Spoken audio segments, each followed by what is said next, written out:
Hello friends. हम लोग पिछले लेक्चर तक वेल्डेड कनेक्शन पढ़े थे और आज हम लोग टेंशन मेंबर जो न्यू चैप्टर है, न्यू यूनिट है, उसे स्टार्ट करेंगे।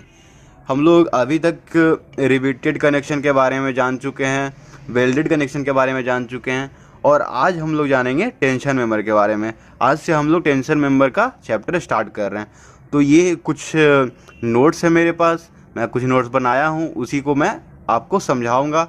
उसके बाद फिर न्यूमेरिकल करके बताऊंगा, ढेर सारा न्यूमेरिकल रहेगा। तो चलिए स्टार्ट करते हैं। टेंशन मेंबर वैसे ज़्यादा बड़ा नहीं होने वाला है, पर फिर भी जो भी मेरे पास मटेरियल है, जो भी चीज़ है, उसे मैं पूरी तरह डिस्कस करूँगा और एक्स्ट्रा जो भी अगर मुझे आता है नोट्स के अलावे तो वो भी बता दूँगा। तो चलिए देखते हैं टेंशन मेंबर क्या है। A structural member which is subjected to a tensile force in the direction parallel to its longitudinal axis is called tension member। तो फ्रेंड्स इसका मतलब क्या हुआ, एक ऐसा स्ट्रक्चरल मेंबर जो कि which is subjected to tensile force, जिसमें टेंसाइल फोर्स लग रहा है in the direction parallel to its longitudinal axis, longitudinal axis के parallel is called tension member. जैसे यहाँ पे एक फिगर से समझने की कोशिश करते हैं।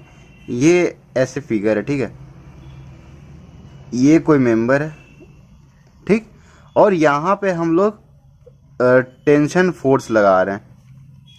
तो टेंशन फोर्स क्या है, लॉन्गिट्यूडनल एक्सिस के पैरेलल है, ये लॉन्गिट्यूडनल एक्सिस के पैरेलल नहीं लग रहा। तो जब कोई टेंसाइल फोर्स किसी स्ट्रक्चरल मेंबर पे लॉन्गिट्यूडनल एक्सिस के पैरेलल लगता है, उसी को हम लोग क्या कहते हैं, tension member.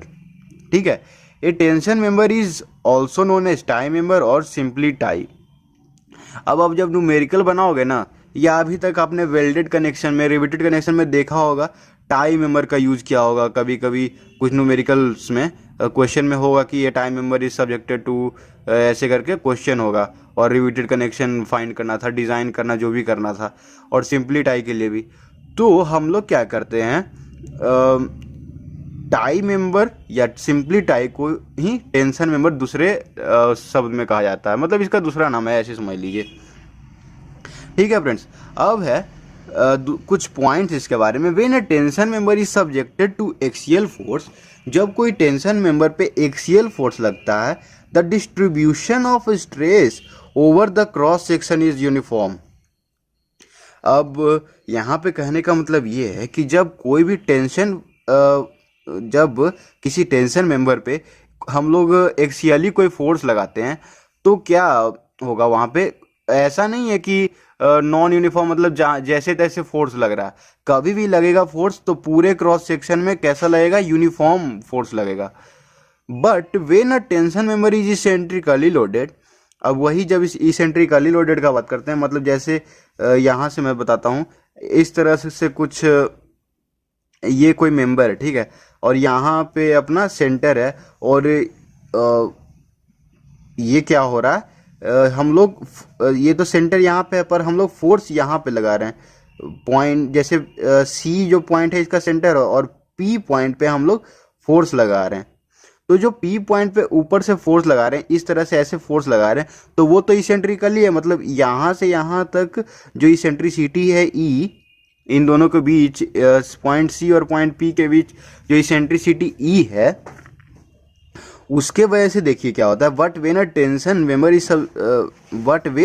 Member is eccentrically loaded, जब इसेंट्रिकली लोडेड ऐसे किया गया, the distribution of stress is not uniform. जब तक हम लोग एक्सियली अप्लाई कर रहे थे, जब सेंटर पे लग रहा था, एक एक्सिस पे उसके लग रहा था, उस समय तक तो हमारा यूनिफॉर्म था, यहाँ तक तो क्लियर है। बट जब हम लोग इसेंट्रिकली अप्लाइड किए तो नॉट यूनिफॉर्म, तब यूनिफॉर्म नहीं रह गया, and the member is subjected to combined stresses. आप लोग डायरेक्ट स्ट्रेस और बेंडिंग स्ट्रेस पढ़े होंगे, तो वही वाला चीज़ यहाँ पे आ रहा है कि देखिए, the distribution of stress is not uniform and the member is subjected to combined stress. दो तरह का स्ट्रेस हो जाता है उसके बाद, डायरेक्ट स्ट्रेस और combined stress, sorry bending stress. तो वही, that is direct tension and bending. ठीक है फ्रेंड्स, यहाँ तक क्लियर होगा। A tension member subjected to axial force is said to be efficient and economical member. अब यहाँ पे ये भी कहा जाता है कि वैसा टेंशन मेंबर जो कि जिस पे मतलब एक्सियल फोर्स लग रहा है वो हमेशा एफिशिएंट होता है। अच्छा, अच्छा तो होगा ही, जब एक्सियल ही लग रहा है तो हम लोग को फालतू का टेंशन नहीं है, ना बेंडिंग का टेंशन नहीं है, बस डायरेक्ट टेंशन का है, जो यहाँ पे डायरेक्ट स्ट्रेस लगता है उसके लिए। एंड इकोनॉमिकल मेंबर तो होगा क्योंकि, और जैसे अगर यहाँ पे हम लोग इसेंट्रिकली जब लगा देते हैं जिसके वजह से हम लोग को बेंडिंग के लिए कैलकुलेशन करना पड़ता है, बेंडिंग के लिए हम लोग को कुछ निगलेक्ट करके मतलब उसके लिए कुछ एडजस्ट करने के लिए कोई और मेंबर का यूज़ करना पड़ता है। बट जब एक्सियली लोड लग रहा है, एक्सियली फोर्स लग रहा है, तब तो इकोनॉमिकल हो जाएगा क्योंकि हम लोग को और किसी मेंबर की ज़रूरत नहीं है, बस इसी मेंबर से हम लोग का काम चल जाएगा। ठीक है फ्रेंड्स। अब आगे का क्या है, अब हम लोग को क्या पढ़ना है, टाइप्स ऑफ मेंबर। तो टाइप्स ऑफ मेंबर में देख लेते हैं क्या क्या करना है हम लोग को। The type of tension member are decided based on the types of structure. Simple सा है कि जो टाइप ऑफ टेंशन मेंबर है वो किस तरह से डिसाइड होता है, based on the types of structure, जिस तरह का स्ट्रक्चर होगा, एंड मेथड ऑफ कनेक्शन। अब इस पे भी डिपेंड करता है कि मेथड ऑफ कनेक्शन किस तरह से कनेक्शन किया गया, किस तरह से कनेक्ट किया गया, उस पर भी डिपेंड करता है। The various types of tension member are as follows. अब कुछ कुछ टाइप के टेंशन मेंबर हैं जो कि यहाँ पे हम लोग देखेंगे, जैसे bars, flats, single structural shape, built up members. तो सबसे फर्स्ट में हम लोग क्या देखेंगे, the various type of tension member as follows. और फर्स्ट में क्या है, बार्स। बार्स आप लोग रेगुलर देखे होंगे। तो फॉर स्मॉल टेंशन मेंबर, जब छोटे टेंशन मेंबर की बात करते हैं, जब वहाँ पे ज़्यादा लोड जब नहीं लग रहा होगा, जब छोटे छोटे का बात किया जा रहा है, तो square and round bars are used. Round bars ये और ये स्क्वायर बार का यूज़ करते हैं। और एक और हम लोग पढ़ते हैं यहाँ पे, the I bars are use in the pin jointed roof truss. ये जो है आई बार, ये मेनली क्या होता है फ्रेंड्स, इसमें पिन जो पिन होता है ना, जैसे ये आप यहाँ पे एक होल देख रहे हो, इसी होल से इसे कनेक्ट किया जाता है आगे की ओर। इसमें यहाँ से पिन लगा दिया जाएगा, मतलब जो कि बाहर, जैसे ये पिन है तो ये बाहर उधर कुछ निकला होगा और एक इधर कुछ निकला होगा, उसके बाद इसको कनेक्ट किया जाता है। इस तरह से इसका कुछ कनेक्शन होता है आई बार का। तो अब हम लोग क्या देखेंगे, अब नेक्स्ट क्या है, जैसे बार्स तो हम लोगों ने देख लिया, अब फ्लैट्स के बारे में देखना है। Flats are also used as tension member in light trusses. वही फ्लैट पत्ती जिसे कहते हैं वही है। और इसका यूज हम लोग टेंशन मेंबर के रूप में लाइट ट्रस, जब लाइट ट्रस का बात करेंगे, जब हल्के हल्के ट्रसेस जो बनते हैं उनके लिए, ट्रस जो बनते हैं उनके लिए हम लोग किसका यूज़ करते हैं, फ्लैट्स का। बस ये सिंपल सा है। अब आप फिगर में देख लोगे, में आ जाएगा।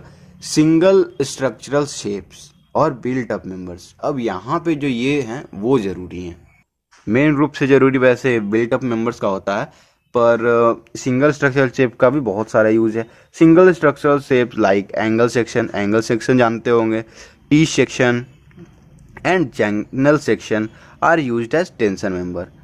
देखा friends, angle section, T section और चैनल सेक्शन का हम लोग यूज़ किस रूप में करते हैं, टेंशन मेंबर के रूप में। Single structural shapes are more stiffer than bars and rods. जो ये सिंगल स्ट्रक्चरल शेप्स हैं, जैसे कि angle section, T section, channel section, ये सब जो क्या होता है, मोर स्ट्रीफर होता है किससे, रॉड से, बार से, जो भी उन सब से ज़्यादा स्ट्रीफर होता है। But for a very long tension member, जब हम लोग ज़्यादा लंबा टेंशन मेंबर बनाना चाहते हैं, जब टेंशन मेंबर लंबा होगा, तब उसके लिए क्या करता है, single angle section is not suitable. वही बात हो गया फ्रेंड्स, सिंगल एंगल सेक्शन। अब जब ज़्यादा सिंगल एंगल सेक्शन जैसे एल है, सॉरी एंगल सेक्शन है, तो एंगल सेक्शन क्या होता है, वो ज़्यादा लंबे जब ज़्यादा लंबा जब हम लोग को स्ट्रक्चर मेंबर बनाना होगा, उसके लिए उसका यूज़ नहीं करते हैं, मतलब वो वहाँ पे सुटेबल नहीं है, फेल्योर होने का चांस है। When single angle section is used as tension member, equal angle section is generally used. अब वही है कि जब हम लोग सिंगल एंगल सेक्शन, जो एंगल सेक्शन की बात हो रही है, single angle section is used as tension member. जब हम लोग सिंगल एंगल सेक्शन को टेंशन मेंबर के रूप में करते हैं तो वहाँ पे हम लोग क्या करते हैं, इक्वल एंगल, अनइक्वल एंगल नहीं, इक्वल एंगल। दो तरह के एंगल होते हैं ना, Indian standard equal, Indian standard unequal angle section is, तो अनइक्वल वाला नहीं, equal angle is generally use. ठीक है। Single channel section is also efficiency, single channel section यहाँ पे इज ऑल्सो, एफिशिएंसी नहीं होगा, एफिशिएंसी तो सूट ही नहीं कर रहा, इफेक्टिवली होगा, effectively used as tension member. वही सिंगल चैनल सेक्शन जो होता है उसे इफेक्टिवली यूज़ करते हैं, ज़्यादा यूज़ करते हैं। अब फोर्थ में क्या है friends, built up members. Built up members भी देख लेते हैं, ये भी अच्छा है। Built up members, built up members are formed by joining two और मोर देन टू मेंबर्स। अब इसमें क्या करेंगे, दो या दो से ज़्यादा मेंबर्स को ऐड करके जोड़ के बना देंगे। ठीक है फ्रेंड्स, तो वही कह रहा है, these sections are used when the required area of tension member is more than area of a single rolled steel section. अब इन ये सब जो बिल्टअप सेक्शन है उसका कब जरूरत पड़ता है, जैसे आप एक कोई भी एक सिंगल रोल्ड स्टील सेक्शन ले लो, मतलब जो सिंगल एंगल वाले या कोई भी सिंगल स्ट्रक्चरल शेप वाले की बात कर रहा है, अगर सिंगल वाले से ज़्यादा है हम लोग को एरिया का रिक्वायर्ड हो रहा है, तब उसमें उस केस में क्या करते हैं हम लोग, दो या दो से अधिक को मिलाकर बनाते हैं और उसका यूज़ करते हैं, तब हम लोग कहते हैं बिल्ट अप मेंबर्स। वही है, in roof trusses double angle section are generally used as tension member. अब यहाँ क्या कर रहा है फ्रेंड, जब रूफ ट्रस का बात कर रहा, उस समय हम लोग क्या करते हैं, डबल एंगल सेक्शन को यूज़ करते हैं टेंशन मेंबर के रूप में, वहाँ पे वही ज़्यादा सूटेबल होता है। इस वजह से आगे जब आप न्यूमेरिकल बनाओगे ना, इसका जब बढ़िया वाला न्यूमेरिकल बनाओगे तो उसमें आपको पता चलेगा इन सब का मतलब क्या होता है। In double angle section angles are either placed back to back on both side of a gusset plate और one side of gusset plate. जब डबल एंगल मतलब दो एंगल जब यूज करेंगे तो उस केस में क्या होगा, angles are either placed back to back on both side of gusset plate, मतलब कि एक गसेट प्लेट इधर होगा, एक गसेट प्लेट मतलब ऐसे हो गया, और इधर एक एंगल और एक इधर एक एंगल, और ऐसा भी हो सकता है और on one side of gusset plate, और वैसा भी हो सकता है क्या कि एक गसेट प्लेट ऐसे दिया हुआ है और इसके इधर ही दोनों एंगल सेक्शन को रख दिया गया है, तो वो एक चीज हो जाएगा। Four angle section connected by plates are used as tension member in bridge truss girders. अब यहाँ पे ये है फ्रेंड, चार एंगल सेक्शन का हम लोग कब यूज करेंगे, जैसे अभी तो दो का ही यूज किए कि कभी एक तरफ इधर और कभी एक गसेट प्लेट है और एक ऐसे है और एक ऐसे रख दिए हैं, तो वो तो हो गया दो के लिए। अब जब चार एंगल सेक्शन यूज करेंगे तब का, तो फिगर देखिए आपको ये वाला समझ में आएगा। चार कैसे, देखिए एक ये है, एक ये है, एक ये है और एक ये है, तो इस तरह से यूज करते हैं और इसका use as tension member in bridge truss girder करते हैं। ठीक है फ्रेंड्स, अब नेक्स्ट क्या है, two channels placed back to back on both side of gusset plate are also used as tension member। अब क्या है, दो चैनल सेक्शन को जब बैक टू बैक किसी गसेट प्लेट के रखा जाए तब उसे भी हम लोग टेंशन मेंबर के रूप में यूज करते हैं। The built up sections are used for medium loads.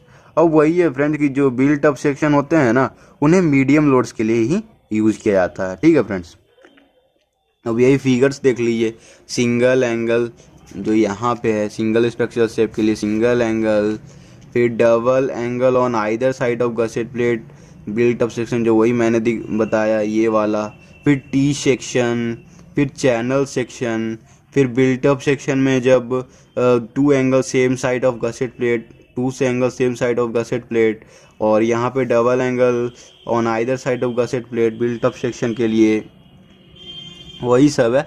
और वही जो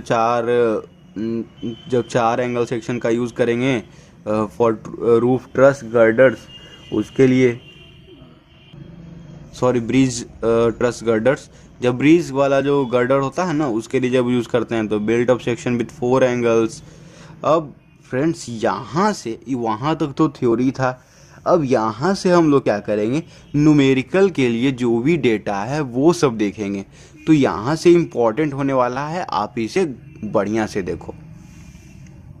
for tension member net sectional area is used. क्या होता है फ्रेंड्स, टेंशन मेंबर के लिए नेट सेक्शनल एरिया यूज़ करते हैं। फ्रेंड्स एक बात मैं आपको बता दूं, यहाँ पे हम लोग नेट सेक्शनल एरिया देख रहे हैं, फिर इसी का हम लोग डिज़ाइनिंग के लिए भी यूज़ करते हैं। तो वही सब आप देखते जाओ, समझते जाओगे, और चैनल के साथ बने रहो फ्रेंड्स। बहुत ही इम्पॉर्टेंट नोट्स मैंने खुद बनाया है, आप देखिए, मैंने इसे नोट डाउन किया हुआ है।